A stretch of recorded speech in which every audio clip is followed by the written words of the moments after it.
Hello and welcome to another edition of the Women's Rugby Pod. I'm Johnnie Hammond, and alongside, as ever, welcome in Rachael Burford and Red Roses captain Sarah Hunter, MBE. How are we, ladies? We enjoy the sunshine. Now the season is finished. Enjoying a bit of downtime, Burf? You've been flying here, there and everywhere. Yeah, I'm good. Thanks, Johnny. It's good to be back on the pod. I've missed it the last few weeks. As you mentioned, had to go and do some work things. But yeah, enjoying a bit of downtime. But I've been seeing everybody talking about pre-season. It just puts the fear in everybody already. But no, I'm good. Thank Is that you. a thing? Pre-season? Yeah, 'cause you don't want to turn up Oh, too unfit because it would just be awful. So you have to do a bit of priming before you get there. I'm so glad. My rugby involvement is with a microphone nowadays. And you, Suncha, you've been getting the posh frocks out. You've been at Yeah. weddings, you've been laying the law down to the Prime Minister and all his chums, all sorts. It's off season, everyone has their big events, don't they? Yeah, no, really good. Yeah, lovely wedding at the weekend. Went to the House Parliament to speak at the Lords and MPs, Commons and Lords Rugby Club, I think it's called. Basically, people at MPs, Lords, work for the estate, associates with those people. They all play in a big rugby team together, and it's just like a normal rugby club. You wouldn't know that they sit and make laws and all sorts of decisions. Yeah, really great. Just an ordinary rugby club, but based out of the House of Commons, so a bit surreal. Really surreal. Very, Yeah. very surreal. Yeah. Well, look, the season's finished. We're just going to have a wash-up, really, of the season today. We were hoping to get some reaction from the Pacific Four, from New Zealand and Canada. One of those weeks where people are not responding and probably having their own sort of end of season as well. So sadly, we're not got a reaction from that, but we're going to react off the back of the Pacific Four. The big news out of Scotland, which we'll react to as well. We've got all the news from around the world, and then, as I say, we're going to have a wash-up of just with the three of us, just having a look back at the season, and of course, a wee look ahead to what is again a really busy, crazy couple of months for women's rugby. But bring it on! It's that kind of year, isn't it? 2022. So first of all, ladies, we have to react to the big news over the last 7 days of Scotland promising major new investment into the women's game, a whole strategy which takes them up to 2026. 30 players are handed deals, contracts. I mean, the only current women's Six Nations team is purely amateur basis would be Ireland. Scotland also confirmed they would have 2 semi-professional women's sides in Scotland to compete in a proposed cross-border competition in partnership with other unions. No other details apart from that whatsoever. This is not thought to be involved with the English League, but more sort of potentially sort of Irish and Welsh potentially as well. But the union said last year they invested 1.6 directly into the women's game, and now have agreed an additional investment of 2.5 million covering the first year of this strategy, taking the total women's and girls funding to 4.1 million, more than double the previous year's allocation. This is all from Gemma Fay, who we had a really good chat with the day before the announcement, and I and several others just reflecting on that call before you get your guys' views on it and reaction. Of course, it's hugely positive. 4.1 million rather than 1.6 has to be a positive thing. It's just not about money, but it was about supporting the women's game from the grassroots up. We're talking about this 4 Ps: participation, positivity, all the rest of it. Just lacking a bit of detail for me. And of course there are things up in the air, and it is moving very, very quickly, and I think there's a point that Gemma was very, very keen to say, but yeah, a little bit of detail lacking in behind these sort of big statements and what have you, but initially it's a very, very positive thing. So have you been talking to some of the Scottish girls there at Lining? Yeah, I bumped into them in the gym doing pre-season the following day after the announcement, and yeah, they're really excited by the news. Obviously, they've been sorted out for build up to the World Cup as well, so they can all go full time in some sort of support package. So yeah, they're excited by the becoming a professional rugby player. I think, like you say, it's just the not knowing that detail of exactly what that looks like at the minute, which I'm sure Scotland will be working through pretty quickly, because it's due to begin after the World Cup. So I'm guessing they'll need to know that information before they get out there. So I'm sure they'll be thrashing things around ASAP to get that, so players have a bit of security about what's next. Yeah, I'll just add on to that, because obviously I'm thinking back when we went professional, the thing with us is that we were all based in England, whereas so many of Scottish players, and you talk about that league that's potentially getting set up, so many of those players play in England. How's it going to look? What's it going to look like? Do people need to go back home? Is it going to be a camp-based scenario, and actually staying part of Premier 15s is the right way forward? There's so much more detail to go in, but ultimately great news that 30 players are going to be able to leave their current job, and not have to, do a Jay Concord, goes on 4 nights and then has 1 day off, and then she's into camp. And, the exciting prospect of that for players to have and not be worrying about where their income's going to come is huge. And then, as any kind of high performance environment, laying out what those details really, really mean.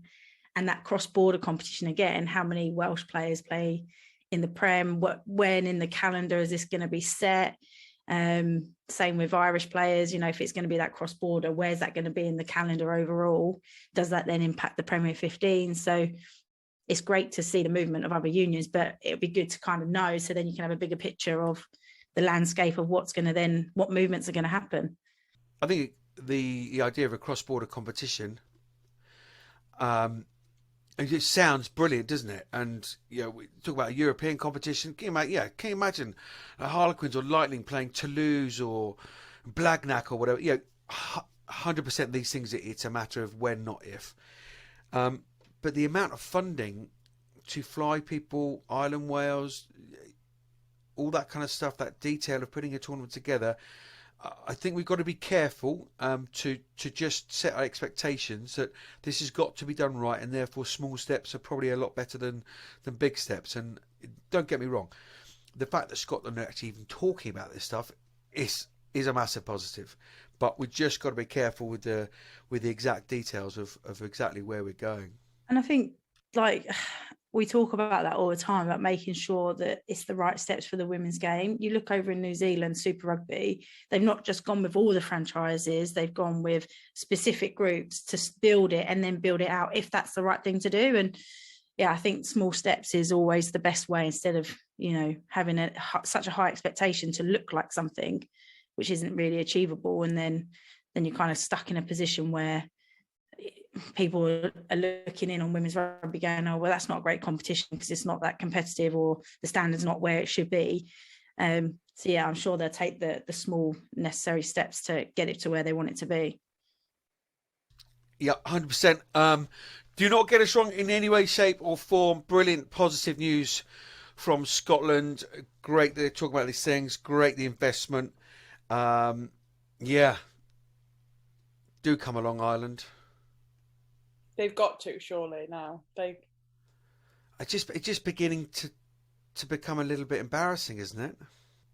I think that the fact that all the other home nations have done it, and rumour has it they'll be going, well, hopefully this is the catalyst for them to go, right, we'll do it now.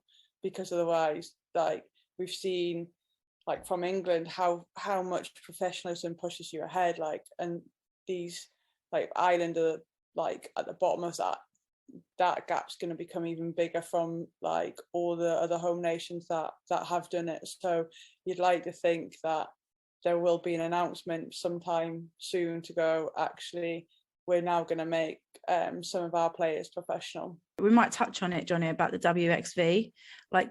Countries need to start foreseeing what's going to come down 2023, where players are going to have an expectation to take even more time off, as well as their regional, because that's so important for them to qualify for the WXV.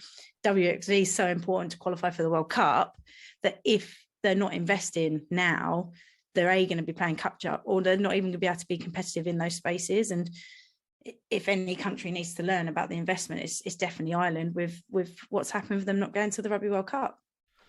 I just wonder whether, because men's and women's are doing well, aren't they? 7 sides where they go, well, look, that investment there, look, yeah, that's proving. But on the other side of it, like, yeah, that investment, you can see how well it does. So if it's doing well at 7s, it's going to be the same in 15s. It's not, you need to find the money. It's as simple as that. But yes, indeedy so. Ireland need to carry on indeed. Pacific 4 has just wrapped up. We just mentioned that earlier on. Ladies, let me just take you through the details. Because, we didn't have a pod last week for one reason or another. So we are just going to remind the viewers of what's happened in the Pacific 4. Of course, New Zealand were crowned champions. Little Kenja Coxage lifting the trophy. I love watching her lifting trophies because trophies are normally the same size as her. It's brilliant. What a little powerhouse she is. So just to remind you of the results. In round 1, Canada beat USA 36-5, while New Zealand notched up a 23-10 win over Australia. Round 2, the Black Ferns made it 2 from 2 with a 28-0 win over Canada. USA bounced back from defeat to Canada in round 1, beating Australia 16-14. Then USA were bolstered, weren't they, by their players arriving from the Prem 15 finals, the likes of Kate Zachary. Kate Rogers is playing superbly well at the moment, isn't she, as well? USA racing to a 13-0 lead at the break, and then the Wallaroos fought back for 16-14. Round 3, last weekend, Australia went down 10-22 to Canada, and the Black Ferns won their third game handsomely, 50 points to 6 against the USA at the Northland Events Centre in Whangarei. 8 tries in all, second game keeping a clean sheet. And Alicia Lainga scored a hat-trick. She's a handful, isn't she, ladies? The Black Ferns are crowned champions with a maximum 15 points. Canada on 9, USA and Australia unable. Canada on 9, then it came USA and Australia were unable to record a win. What do you make of the teams? Let's talk about New Zealand first. Let's talk about Kendra Coxage, most capped Black Fern of all time, 51 consecutive caps, now with 60 and 355 points. I mean, that is bonkers the amount of time she's been playing, and she's only got 60 caps.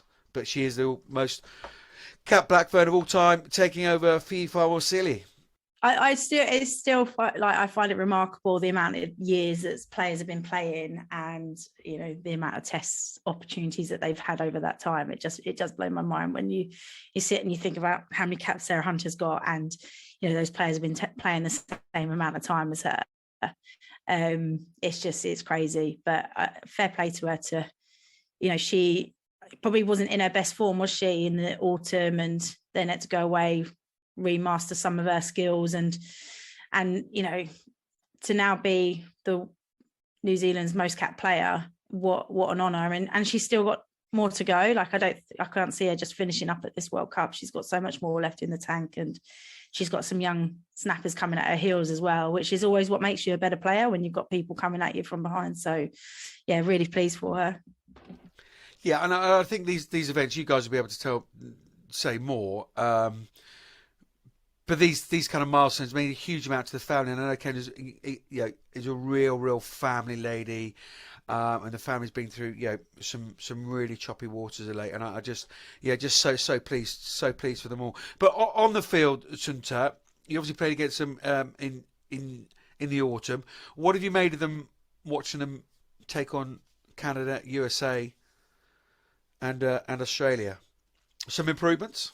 Yeah, definite improvements, and there always was going to be, wasn't there, in terms of new coaching staff come in, and probably knowing New Zealand, that pride of coming over in the autumn to play us in France and not performing to the standard that they would do, that's going to hurt any team. So there was naturally probably going to be a reaction from that. They've obviously got a great coaching team that's come in and added, and people want to stand up and they want to show new coaches what they can do. So again, there was going to be improvements, but in terms of how they're playing, that they've definitely, I think, taken that step forward with what they want to do, and like just in terms of how they were moving the ball. I think set pieces probably still a little bit of work to be done, but they are better than they were, and yeah, to get 3 wins, you can't get 3 wins without improving. I genuinely thought that the Canada New Zealand game would be maybe a lot closer than it was, knowing what Canada can do. So that kind of speaks for itself as well. So yeah, I guess they'll probably be pretty happy with where they're at. They've won 3 games. They won very comprehensively against America. And now they'll be into, I'm guessing, a bit of downtime before they come back and really hit the ground running, ready to prep for the World Cup. I think what impressed me most, I think they got better throughout the tournament, which also, highlights their coaching group. So to work out how USA are playing, to then put that kind of result, on them in the final game, I think says, we know, well, a lot of people really talk about Wayne Smith and how he's a genius of a rugby coach. And I know that he's been calling on All Blacks to come in and mentor these players through. So for me, seeing that build and them get better, they also had like 7 new caps as well, embedded in. Obviously we saw Ruby Tui also make one of those debuts who, I never expected her to probably excel as much as she did straight away. And she's been a real, another kind of revelation to them, and just her energy. Try. Yeah, I know, for in that conditions as well. So I think I'm really excited about how they've built and where they've got to. And I think, England are still miles ahead at the moment, but they've still got a lot more to grow and to get better. But I think this is also so good for the World Cup, for ticket sales, for that home crowd, that home nation really getting behind them is so, so important. I think I completely agree with you, Beth, and I think they've also got people to come back into the squad that didn't play in this tournament, which again I think will add value. There's probably a couple that didn't play in the autumn, so they've got strength to come back into the squad as well where they're at, which will again probably push them on even more. Yep, best World Cups are with a strong home nations showing, isn't it? What did you make of the other nations then, ladies? Well, I think when you look at like their roosters, as they call them, that New Zealand and Canada, they've got really strong players. Like they've got a strong core squad, but it's just about them having some time together. I think they're really disruptive, especially USA, in terms of all the extra players that are away, as well as the couple of players who are playing for Saracens. Like that's quite disruptive. So limited amount of time as a squad, then to get chucked in. So I think again they've got much more to come. The team I'm worried about is Australia. I felt that from their warm-up games they looked good, and then I don't know why that's tailed off going into this tournament. And I, that's a big confidence loss for them. I think, they've always beaten the likes of USA and Canada. They've always had that strong rivalry. They were beating New Zealand in the first half. So can they use that half and work out what they did then and put that into consistent performances against other teams? Australia I'm a little bit concerned about, and how they get to a level to be really competitive come World Cup is out of that 4 probably the team that I'm worried about. I think USA, they're obviously going to come together and have loads more time pre-World Cup. I think they're assembling soon. Same with Canada, and I think they've got the talent and the players, and they've got all that experience and expertise from playing in the Prem 15s. And I don't just mean that as a playing thing, but everything around it. Obviously the Canadian coach was part of Exeter, so he'll take a load of that and put that into his program as well. So I think USA and Canada will be a lot stronger than what we've seen in the Pac 4, but it's just Australia that I'm concerned about. Do you hear that, Sunta? Pac 4. Got all the lingo, hasn't she? Yeah. All these meetings she whizzes around the world with, she's got all the lingo. Yeah, Pac 4. Yeah. I agree. I think USA, Rob Kane will get his hands on them for a while, and I mean just the individual personnel who played very, very, very, very well in the Premier 15s all season. On paper, it's a really strong side. Canada front 8 will be strong. Will the Australians swap back over 15s to 7s? So the Shani Williams, the Charlotte Kaslik, will they get into the 15s post Commonwealth and 7s World Cup berth? Do you know? I don't think so. I think Kaslik she's not interested in 15s, and with the greatest respects. I think you could look at a Shani Williams coming across. There may be a couple of others, but I think the intention is this current squad that's part of the Australian team now is who will be going forward for the 15s. It's an interesting one whether some of them will cross over, and you could say the same for New Zealand. You know, a lot of people were rumouring that you get to make a choice, and hence why Ruby Tui is not on the 7 series, or wasn't then on the 7 series, but she's now off to play 7s this weekend. And so I feel there could be definitely potential of New Zealand players coming back into the 15s. And there could be potential, and maybe because of the results, there might be a bit of a wobble that we need to bring a couple of players across for Australia. So looking at the pack 4, is there any team that would trouble the RR? Sorry, Red Roses. I was like, who are the RR? I think given the time where they're gonna have time to spend with each other, I do think the pack 4 at the end of the season, especially for a lot of players playing here, the travel and everything, to go to New Zealand, it takes its toll. So I don't think we've probably seen any of those teams at their very best, and I genuinely think that will be different come November. Everyone's got warm-up games, everyone's got time together, people will travel out in time to be fully over jet lag and everything, and be in optimal performance mode. So and I'm not just saying this because it's the RR. I think giving anyone on their day at a World Cup can prove anyone like trouble. And Johnny, sorry, I know you are, but it is like a World Cup's different. You know, it's especially when you get to knockout games, like form goes out the window, like history goes out the window, and it's those one-off games. Like, and we've seen it the hardest way losing World Cups. That it doesn't matter how good you are in the run up to a World Cup, it's when you get there that counts for everything. And we've seen big teams get knocked out in pool stages, in semis, that we go that they should be in a final team. So the World Cup does strange things, and I think probably New Zealand, Canada probably could upset the apple cart, very much so. You heard it here first. No, I agree. It does. Pressure does funny things to people, doesn't it? You only have to look at the few finals that we've had.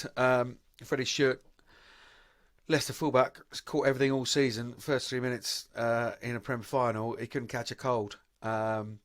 Just weird what pressure and that kind of stuff does to you at those times.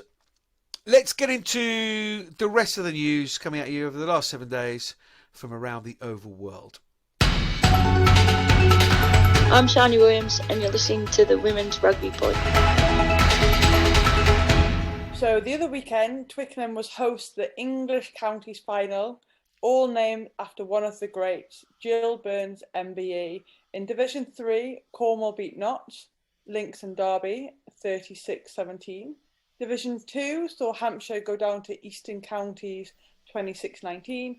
And in the top division, Leicestershire beat Berkshire 40 points to 5. Yeah, congratulations to all of those teams. Some Premier 15s news to bring you up to date with. Gloucester Hartbury have been busy assembling quite a squad. They have signed Welsh captain Sharon Lillycrap from Bristol. Not only that, but 2 Red Roses stars as well, both who played exceptionally well in the Six Nations. Maud Muir from Was, the front rower, can play both sides, and Alex Matthews, the World Cup winner from Worcester. I knew that one was on the cards. I mean, those are serious signings. Those are serious players. Yeah, certainly are. They're certainly making a statement of intent, aren't they, with those signings? And what will be interesting to see whether there's any any more to come. Obviously, they're all forwards. You think, are they going to be announcing some back? So yeah, along with the players they've already got, they've always been there or thereabouts, but this could be what they need to take them into that next level. Like with some of the performances they had this season, yeah, very, very exciting times down in Gloucester Hartpury. But it's great for the league in terms of, obviously, if teams are going to come and offer you things like not the movement, the strengthening of teams, yeah, it'd be really interesting to see what happens down there. And Hartpury, Gloucester Hartpury is a great place. Sean Lynn's a great guy. They've got a good program down there, so they're a great bunch of people. You can see why people are heading that direction.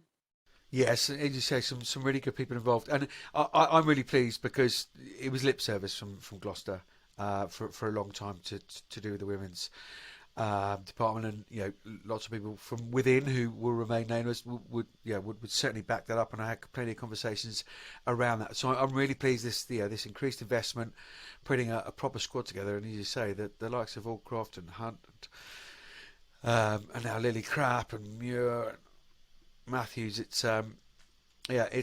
proper down there, and James Forrester I think has been working very, very hard in the background. So yeah, he probably worth a little mention. You've mentioned Linny, who's as you say, a smashing chap. Hot off the press is the structure for next season. You must have seen this, of course you have. Sixth campaign. Competition will again be played over 18 regular rounds with home and away, culminating in a semi-final playoffs on the 10th of June 2023 between the top 4 teams as per normal, and then a final on the 24th of June. The Cup returns as well with a round-robin format. There'll be 2 pools of 5 clubs, 4 fixtures and 1 bye per club, with 2 home fixtures and 2 away. The pools are Saracens, Bristol Wasps, Loughborough Lightning, Sale Sharks. The other pool being Exeter, Harlequins, Gloucester Hartpury, Worcester and DMP. Some European sevens have been going on. In Zagreb hosted the trophy series with England lifting the title, beating Italy in the final 56-0, having not conceded a point all weekend. Last weekend, the competition moved to Budapest. Again, it was England that lifted the trophy, again beating Italy in the final, with Portugal finishing 3rd. Sticking with England over to 15s, they've announced a couple of World Cup warm-up games. You will be taking on the USA at Sandy Park on the 3rd of September at 3 p.m. and Wales at Ashton Gate on Wednesday the 14th of September, kick-off at 7:30. Tickets are on sale, peeps. Do your talking with your walking. Get some tickets on the 30th of June. So that's a week today. Yeah, and Ireland have also announced that they are playing some games this summer. They are off to Japan for a 2-test series on the 20th and 27th of August. So although they're not any World Cup preps, they've made a statement by getting them some games this summer. And great for Japan as well, because they'll have warm-up games going into the World Cup. Sticking with schedules and fixtures, the HSBC World Sevens Series has been unveiled. New 7 legs for the women. And for the women, all kicking off in December in Dubai, 2nd and the 3rd of December. Then over to Cape Town for the 9th and 11th of December. These are combined men's and women's events. Into the new year, 2023, January, men and women's events in New Zealand and also in Sydney. Then March, over to Canada.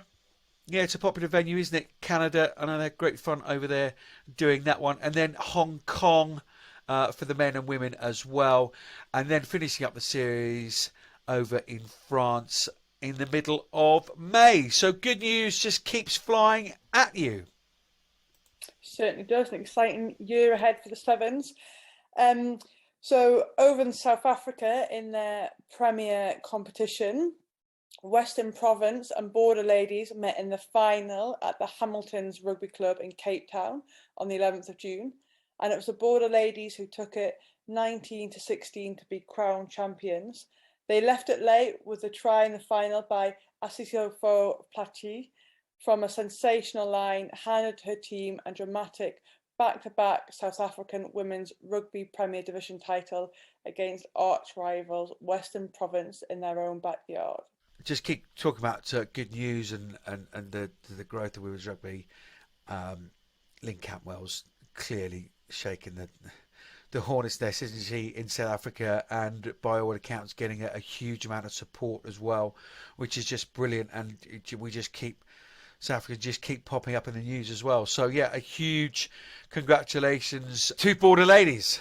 Over to New Zealand, and New Zealand Rugby has issued a public apology to Tikura Ungata Eramagate more than 6 months after the national women's hooker complained of suffering a mental breakdown following alleged criticism from her former coach Glenn Moore. The social media post by her in December triggered an independent cultural review which found New Zealand Rugby had failed to sufficiently support the women's high performance programme.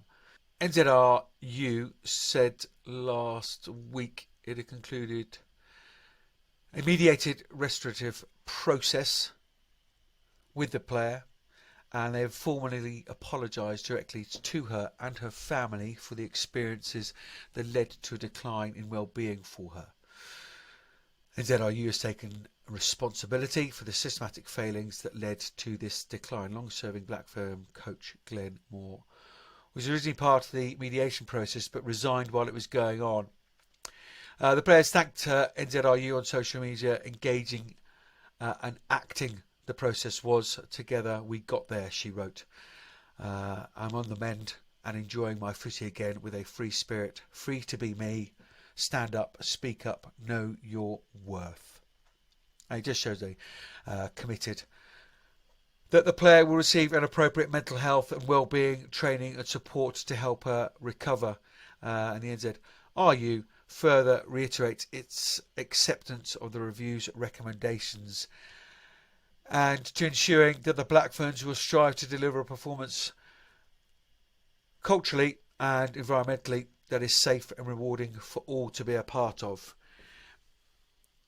I guess we think these things just go on normally, don't they? Don't we, Sunta?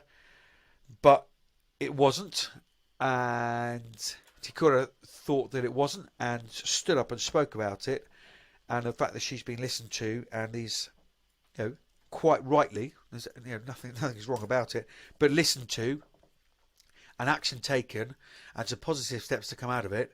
Again, that's quite new for women's rugby. Yeah, it is, and for Tikura to stand up and to put out there, like, I think is really brave to do, and she obviously what she'd gone through was like what no player should go through, but for her to be brave enough to speak up led to that review and led to what we understand and like changes and implementations being brought in, and from what we can see, being recognised and changing their culture or their group. And obviously it's led to New Zealand Rugby acknowledging that they had a responsibility to what she went through. So it's not great to read about or to hear about or to know anyone's gone through that, but I think, like you said, it's good to read and to hear that they've accepted some responsibility for that, and that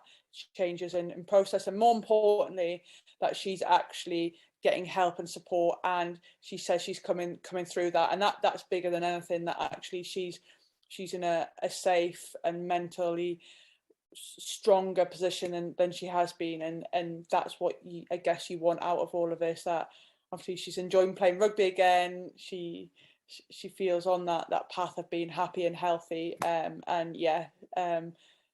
like not very nice to happen, but the process of where she is now and the help that she's getting, I think is really important. Couldn't agree with you more. Speaking of South Africa and Lynn Cantwell, the Women's Africa Cup launched didn't it? We've had a couple of games so far. The opening round, South Africa beat Zimbabwe 108-0, 17 tries in all. Zimbabwe then went on to beat the other team in the competition, Namibia, 72-0. And South Africa and Namibia play today, being Thursday the 23rd of June. That could be quite a big scoreline. But again, it's buzzings, it's talking. These games are going on. South Africa getting better. We want a strong South African national side, don't we? So all positive news from the bigger perspective.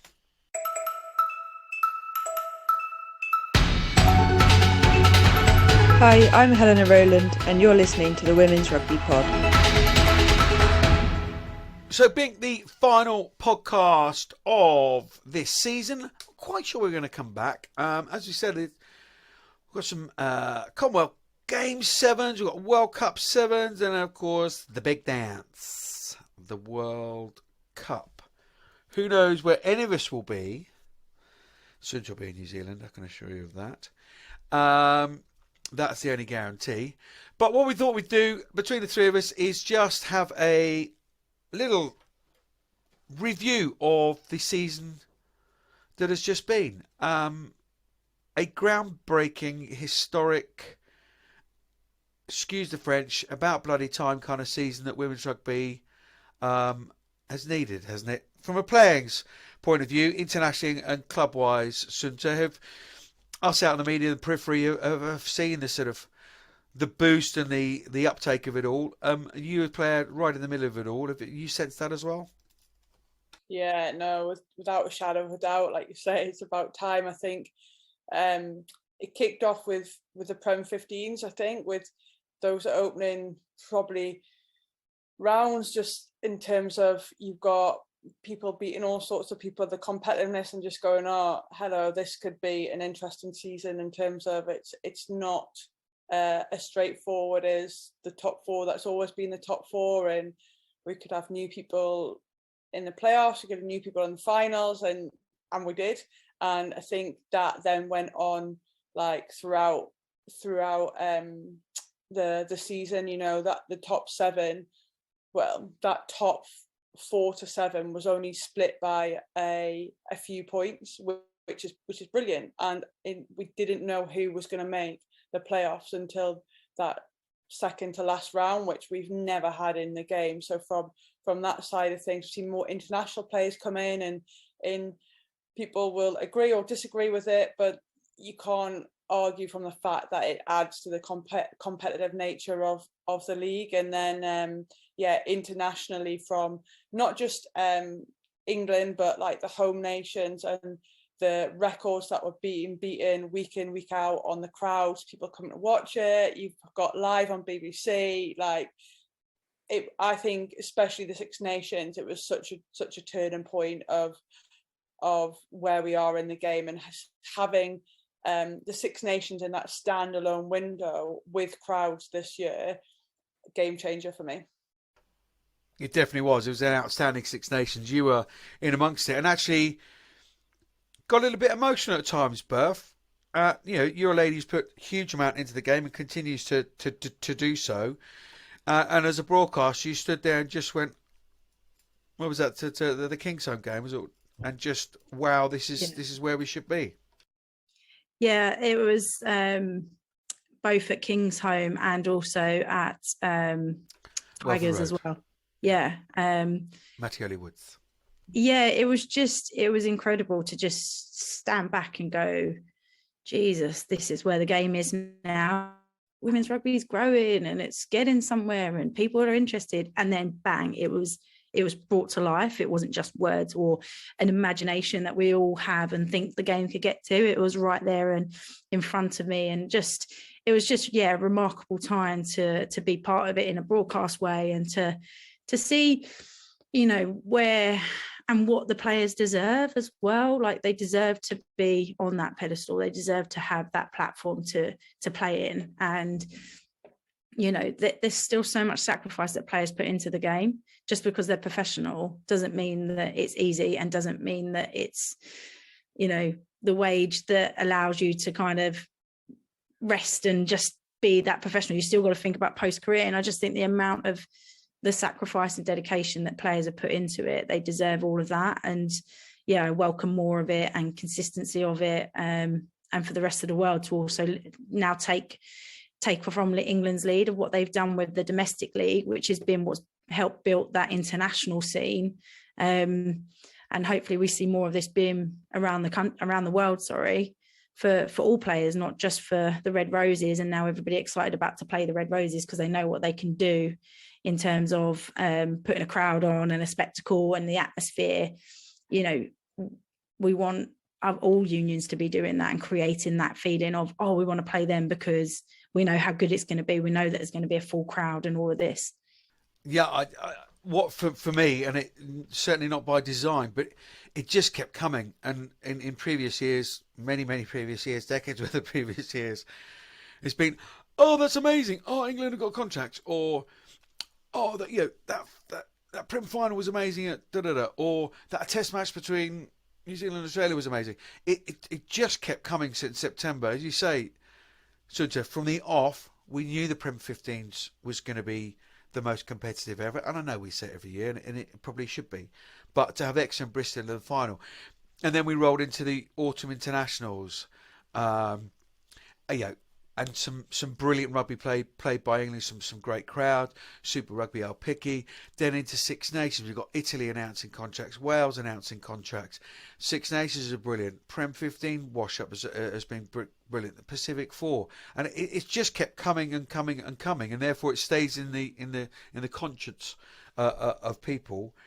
And finally, for me, people are being brave. Not so much on the broadcast side. I think there's still quite a lot of work to be done there, and people actually putting their own money where their mouth is. But from my point of view, running this podcast, the fact that the likes of TikTok have come in as title partner says it all. Oh, they're getting involved. Great audience that they have with young girls.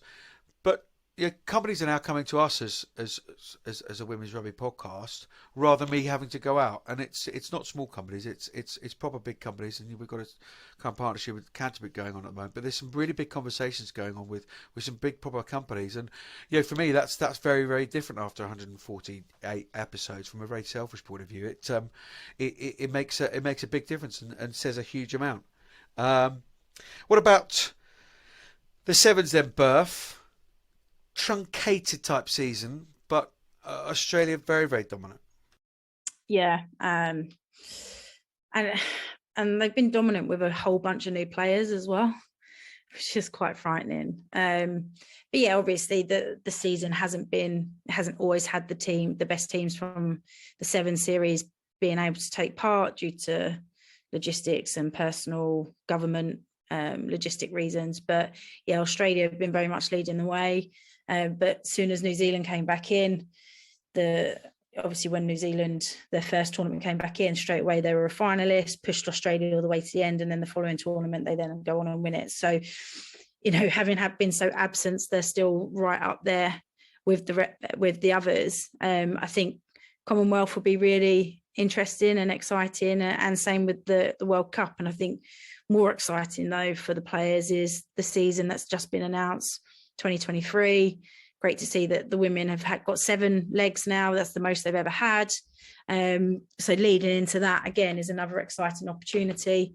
And just to actually have some momentum. We knew that England contracts from an England perspective the girls weren't so clear originally, and now they've got a bit more of a secure future. So I think, overall, pretty an exciting time for the Sevens. And obviously there is still discussion around the future look, but at the moment we've got 2 really major tournaments coming up this year, which again, like you just mentioned, Johnnie, that kind of succession of what's going on, Seven does play a big part in that. And to have autumn internationals, Six Nations, Pac 4, then have warm-up games, then a Commonwealth games, then Rugby World Cup Sevens, and then into the big one at the end of the year. It's just such a blockbuster calendar for women's rugby, and not just the players, but everybody involved in it.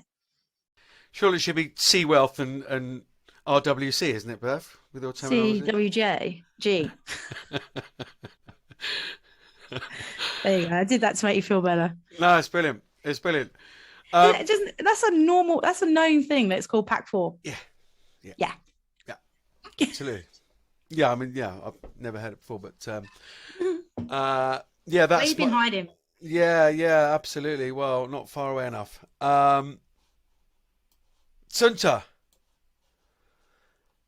from a position of the captain, the leading nation at the moment, do you talk about other unis and forging the way, or do you just head down and just get on with it? But there must be the odd conversation, perhaps over a cup of tea and a digestive in a hotel room late at night, that think, it's really great to see, Italy have now got contracts, and isn't it great, the Welsh girls, and da. Yeah, no, certainly. We don't so much talk about how we're leading the way, but when news comes out about, like, say, the Italians or the Welsh, Scottish, it's always about, like, isn't it brilliant? Like, this is what it should be. And I think probably more so, like you say, you're Scottish or you're Welsh, or even because and you play with so many, and like Beth and I have been through that stage where you've got to juggle full-time work or education with playing. It's difficult. So when they get the opportunity to be professional or semi-professional, you're like, you feel really excited for them, and you feel like actually that this is the moment where their life will start to change, and for that reason, I guess you talk about it, and then you hope the nations that aren't in that position will follow. Indeedy so, and just huge amounts to look forward to. WXV, we've got Sea Wealth, RWC7 and RWC XV coming up, and then the APXV next season as well. So there's loads and loads to look forward to. On that note, RB's got to go. Yeah, RB GB. I was going to ask Beth, just before she went actually, who her team of the year was, and who her player of the season was. And I'm just going to throw that straight in with you now, Sunta. You can't say Loughborough Lightning, and you can't say yourself, because I could almost read your lips, and I knew Sarah Hunter MBE was the second part of the question. Oh, what are we thinking team-wise? I don't know. I'm just trying to think, not just England. So I'm just trying to think, like, all the things we've talked about. Like, is there anything that's just not straightforward as we'll go England? Not in England, isn't England Red Roses, but like an English team in the Premier 15. Yeah, but I think that's generally your focus is. I'm going to chuck Exeter in there, and that may be unpopular, but under 40 games in a league and you're in a final, and I think they would admit that they weren't the best version of themselves in that final. I think they could have performed a little bit better. Certainly Saracens with a better team, but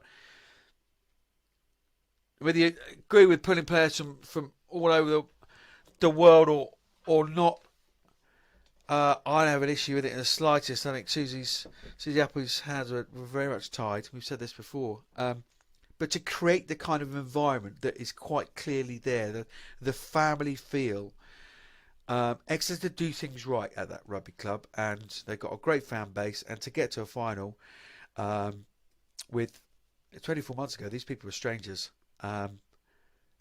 Because they're playing Japan, they're playing USA, they're playing Canada. It's not you guys. You might have played under 20s with someone or a former club together. Literally kind of strangers. To get to a final, I think is a tremendous story. And I don't think they go away either.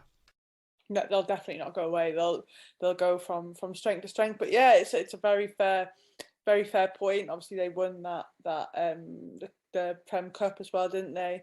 I think. I am struggling for like a non-obvious. Obviously, you look at Saracens and go, they won the league, the manner in which they did it.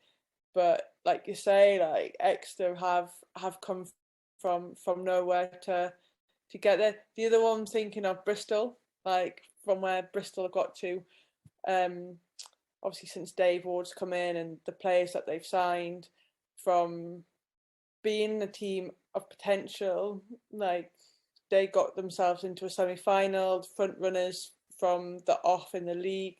I think they would be up there with a team that's performed this season as well.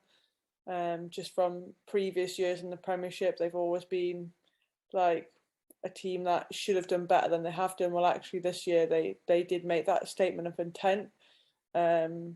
And I think they'll go from strength to strength. You look at some of their signings they've made already this year. Yeah, I think we have to chuck England in there, and I think that's probably the best answer, isn't it?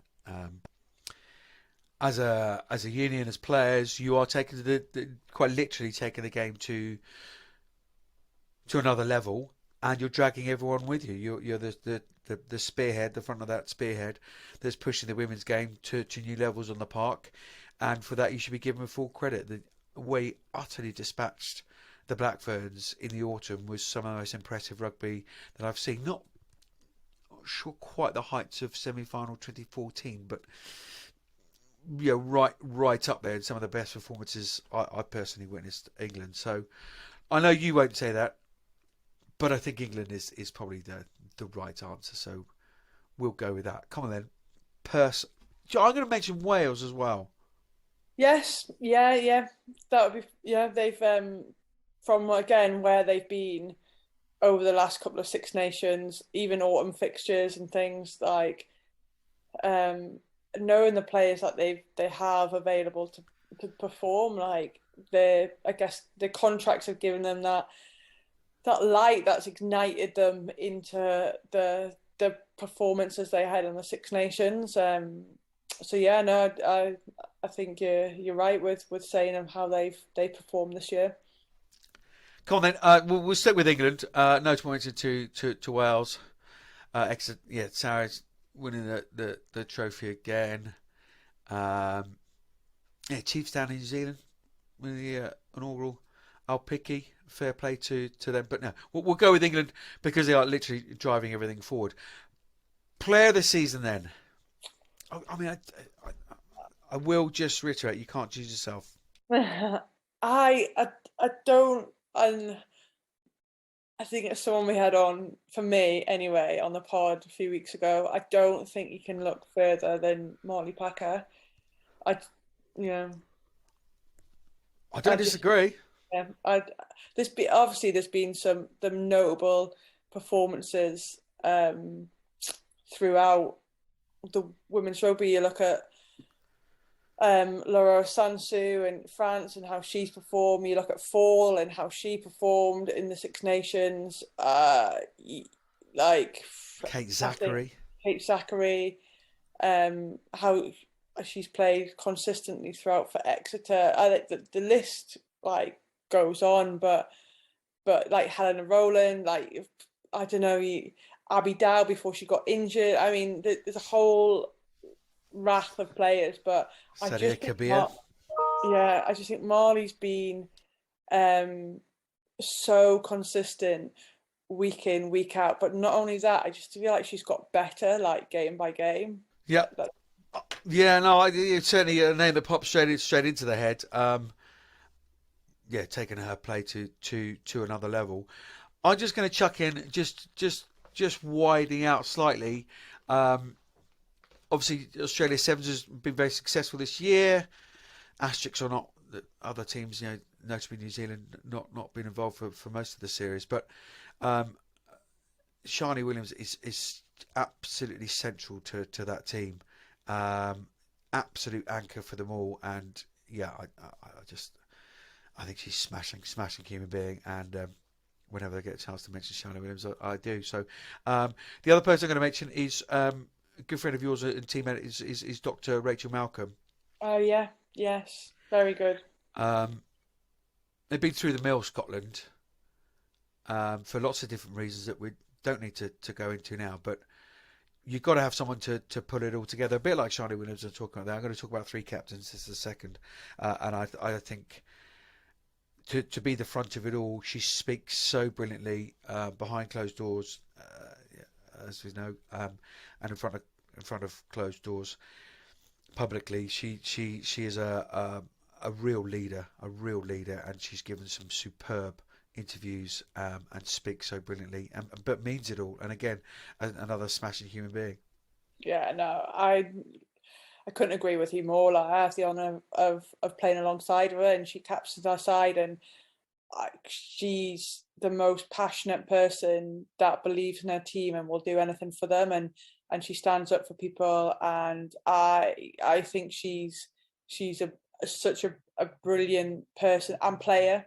Like the work that she gets through on the pitch as well is unbelievable, and she's her toughest critic, and she doesn't need to be, because I don't think I've ever seen her have a bad game. And this season, like you say, Scotland have been through some tough stuff, and she almost takes it personally because she wants them to do so well. But she galvanizes that team, and I've no doubt with professionalism on its way in Scotland and her at the helm of it, it'll go on to great things. Agreed. And yeah, doff the cap to Kendra Coxidge, most cap Blackfern, Emma Wassell with all of her consecutive caps, which came to an end as well. And the other person I'm going to mention is Shirley Lillycrap. And this is very, very personal. I've interviewed her at her darkest times, and the pain and hurt in her eyes compared to when we interviewed her the day that she got announced as a professional rugby player, and all that pain and hurt out of her eyes, and just joy. It's been really, really lovely to see that. And again, a bit like the doc at Scotland, Shirley Lillycrap is a real totem pole for that Welsh team, a real fulcrum. And lots go around her, and she sets the tone and all the rest of it. I think she's a very important player, and now Gloucester Hartbury and Wales are very lucky to have her. But you're sticking with Marley, are you? Yeah, I think so. The other person she'll beat you up otherwise. You will do. The other person I'd throw into there is the Blackfern's 11 that you're going to pronounce. Aisha Leti-Lainga. Yeah. Leti-Lainga. Yeah, she's been one of the bright sparks for New Zealand throughout that autumn series and in the Pac 4. Indeedy so. But you're of all the names that we've mentioned, then Jazz Joyce, exceptional. I just think we could go on, couldn't we? We could go on, but I just think if we're looking at purely on a performance point of view, I think you can't look further than Marley, I don't think, in my opinion. Yeah, if we're basing it on that, my vote would be Rachel Malcolm, but you are the boss, so we will go with Marley Packer. So, that's very Anglo-centric, isn't it? England, the team of the year, and Marley Packer. But yeah, there you are. That's what we've decided. Why didn't you tell us, listeners, who your team of the year is? Any international club team? Your player of the year? Let us know. Get in touch with the socials. Do you agree with Sarah Hunt-MBE or do you disagree? Anyway, we will finish up with a few shout-outs. We've already mentioned her, haven't we? Kendra Coxidge, 51 consecutive caps now. She's got 16 most capped All Black of all time, overtaking Fatma Silly. And she's been in and around the camp during this Pac 4 as well. So it's been great to see her, and Farah Palmer as well. So, yeah, New Zealand are properly getting that together. Some very funky videos that they're putting together. They have started the assault on the World Cup, haven't they? They certainly have. It can't help but get you excited for the tournament. Hopefully, as players, fans, anyone that's gonna go down there or watch it on TV. So there's great news for a friend of the pod, Alicia Butchers, who scooped the top Rugby Writers Award in Wales. What a 12 months she has had, from crowdfunding for an injury to a full-time professional and an outstanding Six Nations, now topped off with being named Wales Women's Player of the Year, and a thoroughly deserved too. Yeah, been exceptional in the Red of Wales. Over to France and in Agen. The World Military Sevens Championship took place. The UK's team reached the final, eventually losing to none other than the French. But no, fair play for getting to the final. Looked like a really, really cool event, and we're very, very happy to support it in any way we can. So yeah, do keep in touch, guys. The World Cup officials have now been announced, so congrats to referees Amy Barrett-Theron, Maggie Coeur-Orr, Sarah Cox, Holly Davison, Aurélie Groselou. Right.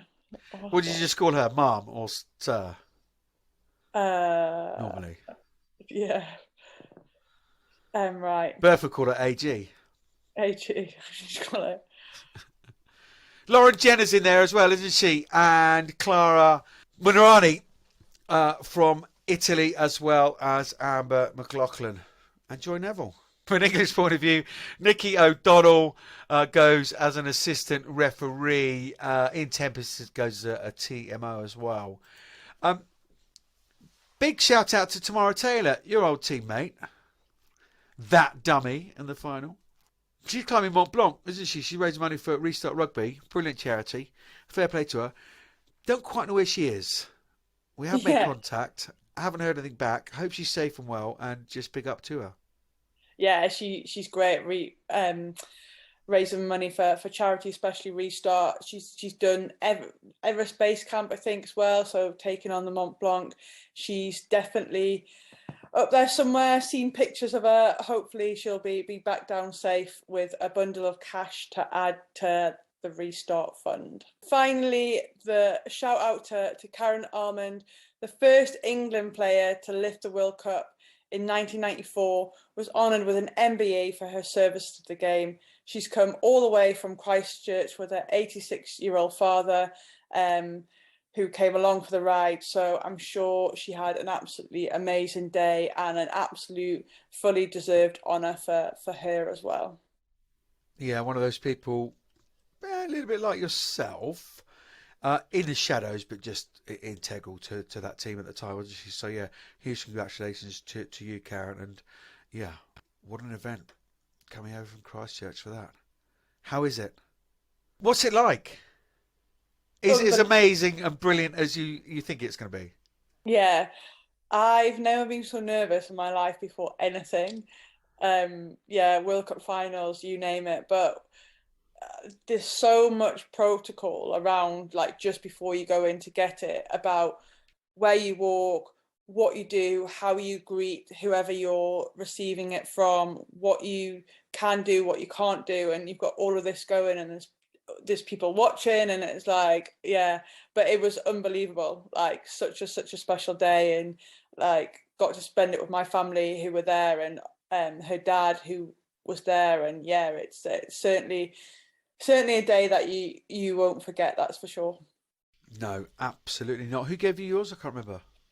Prince William. Ah, Wills. Yeah. Lovely. Yeah. Ah, awesome. Yeah, Mum and Dad wouldn't have enjoyed that at all, would they? No, no, indeed not. Probably haven't stopped smiling since. Look, so that's about it. No, so bye from Berth, who had to whiz off to another meeting. Yes, busy lady at the moment. When do you go into camp then? When does it all start? When does pre World Cup training start?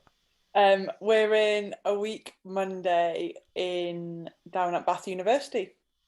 Oh, lovely. I do like Bath. Yeah. Yeah, I'm not sure it'll be the kind of Bath you like to go and enjoy when you're down there, seeing all the local establishments. Oh, some nice restaurants down in Bath. Some nice Yeah, pubs as really well. nice. Awesome. So you got another week. Another week. So you're just smashing beers and KFC and all the rest of it for 7 days, yeah? Get it all in. Yeah. No, well, you've been spending some time on your nails, so that's important. Awesome. So thank you so much for this season. It's only going to be a short gap because, yeah, we're back in. We've got Commonwealth Games, we've got World Cup Sevens, and of course the World Cup, and we've got some really, really, really exciting stuff going on around the World Cup. Certainly in the plans. We'll obviously try and link up with you as often as we can to get sort of some stuff from inside the England camp would be brilliant. Not quite sure. I think Berth might be out there covering it. I think I might be back here covering it. So, we are heavily involved, and we'll give it the razzmatazz that it fully deserves. But thank you for all your efforts and for your honesty as well, Sunta, because at times I don't think I'm going to get the answers I get out of you. Yeah, there's a few straight bats out there. Of course there is. But most of the time you are really, really honest and give far more than the most international captains would. So thank you so much. And it's just a real pleasure and delight just being in your company, your smiley company. No, it's been a pleasure. I've really enjoyed being involved with the pod this season. So exciting things to come, no doubt. And we signing up for next year, or are you on a Bosman transfer? I actually know what that means. You do? It's football, isn't it? Is that free? Free transfer? Yeah. I don't know. It's football. I've got no idea. I think so. I might be making that up. We'll edit it out. Anyway, you're not transferring? No. Not transferring.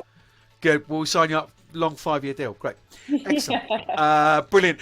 Must say a huge thank you to those who volunteered during the season. Probably too many to mention, but at the moment it's Tom and Vicky behind the scenes doing lots and lots of bits and pieces. So huge thank you to them. Big old thank you to the pod wife. She continues to do her bits and pieces around the game, but great to have her and all her knowledge from different facets of the game on the pod. And the biggest thank you is to you, the listeners. We are literally all over the world, and that's the reason we do it. Hope you've enjoyed this season and our pods and our special 100th episode and all the rest of it. We will come back at you next year. I know we've missed 1 week this season. Really sorry. That was last week. Just got a bit too much, but we will come at you, unlike any other pod, every single week with news from around the women's game, from all around the world, not just the big and bright stories here in the UK or particularly just in England, but we'll come back at you next season with a pod. Thank you for listening. Summer well, and we will see you very, very soon.